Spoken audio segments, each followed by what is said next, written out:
My name is Richard Smalling, and I'm a cardiologist, specifically an interventional cardiologist. I'm Director of Interventional Cardiology here at UT and at Moore Harmon Hospital System, basically. I have been here almost 40 years as a professor, not all that time as a professor, but in a teaching, clinical service, and research role. So I think it's been a great journey, something I'm very proud of, and it started off a long, long time ago.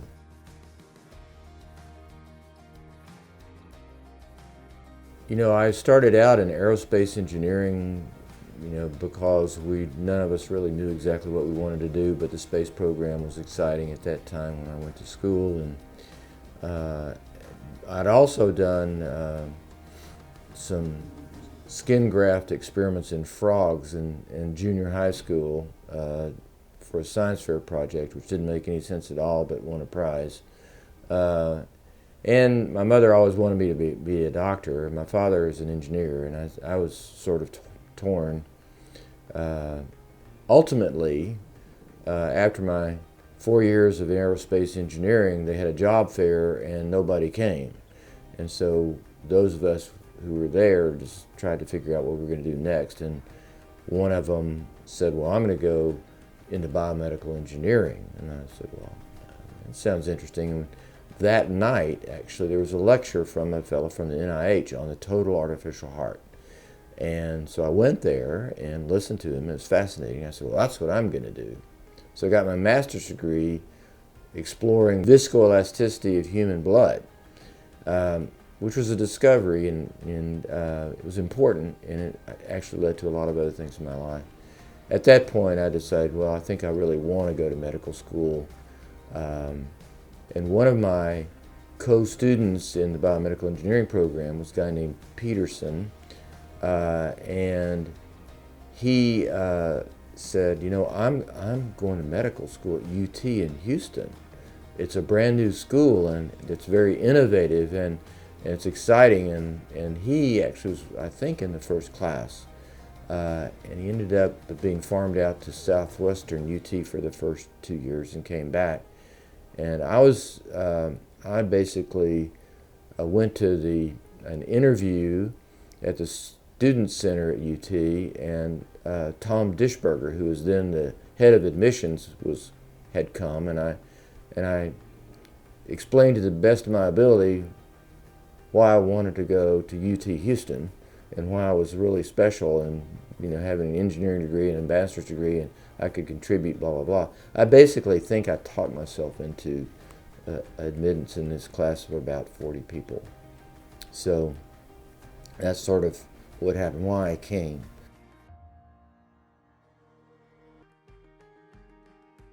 I think, first off, let's go back to why here, why UT Houston. Well, it was a new school, and it was going to be a 3-year school. It was a 3-year school. I went to class on Saturdays, and it was systems-based, meaning that we learned cardiovascular system, the GI system, and so the neurologic system, not in that order. And in addition, from day one, we were expected to take call. So we got our call schedule, on day 1 or 2. And in those days, that meant we would go to the emergency room and help. And so what happened was this school was very focused on making us doctors. And so, first day on call, I got out of anatomy class, cleaned up, and ran over to the emergency room.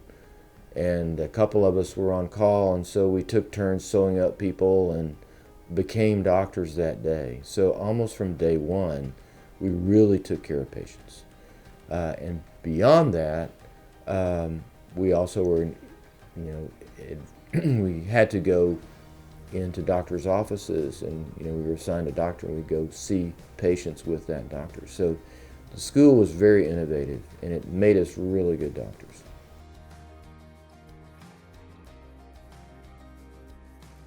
I went off to train after medical school in San Diego at UCSD, and there I did had done some research here at UT Houston prior to going there, but I learned a lot of physiology, cardiac physiology from really pioneers there, John Ross Jr. for one, Ralph Shabatai for another, and came back and had an NIH grant for clinical investigator award when I came back.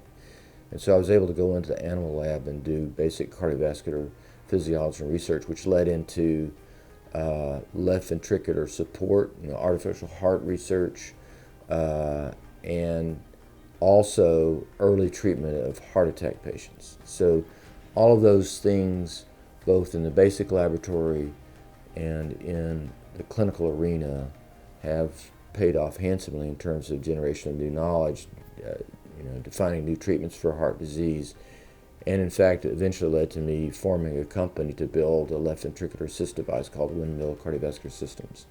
And so it's really been sort of a continued progression of generating new knowledge, taking care of patients, being at the cutting edge of interventional cardiology, actually creating much of interventional cardiology along with my colleagues in the field. So those are things that make me very proud.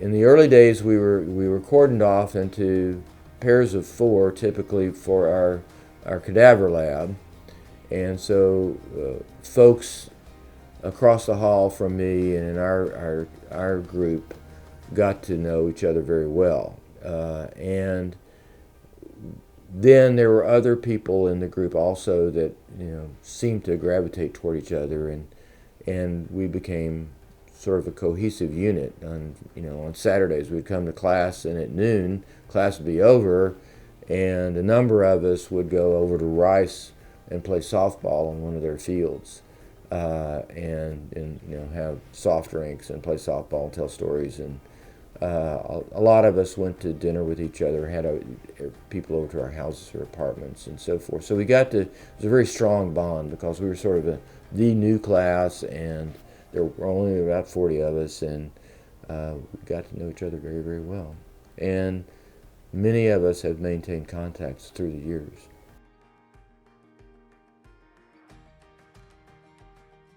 One of the challenges that we face now is, in contrast to the way we were trained, the students now don't have as much intimate contact with patients, and they rely more on ordering CT scans or ultrasound scans, and are much less likely to go into a room and actually talk to a patient and touch them and examine them, get to know them and their family. In contrast to when I was coming along, if we went on rounds with somebody like Dr. Duke, Red Duke, he would sit down on the bed and said, "Well, how's the farm? What are the crops doing all right? Well, how's Bessie, the wife? And how about those kids? They going A&M? And so we learned that you really should get to know the patients, because if you don't really know the patients, you can't take care of them right. You can't really understand where they are in life and how they might get along better based on what you could do with them. So that seems to be lost. I'm trying to reinsert that mentality, and it's been difficult because of the nature of how things have changed and how people grew up over the last 15 or 20 years. So I think that's one of the challenges. The school in general has been fairly flexible, particularly in the early days, but I think there's a lot of room for more focus on academic pursuits, more focus on basic teaching, primarily at the bedside. And so there are a lot of opportunities to improve things. And hopefully, before I wander off into the sunset, we can get some of those things done.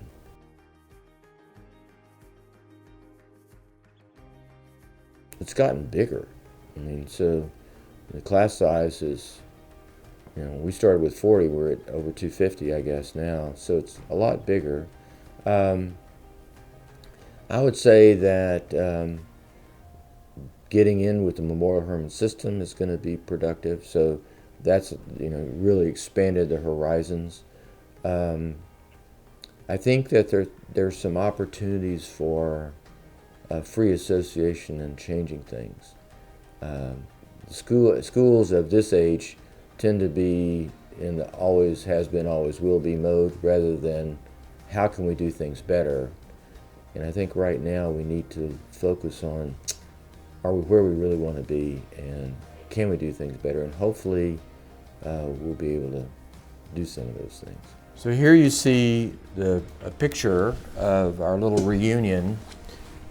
On the far left is Dr. DuPont, who came as our guest speaker, and then I'm next to him. And to my left, to your right, with the red hair, is Dan Stultz, and he was a rheumatologist in West Texas and then retired and became the CEO of the Texas Hospital Association.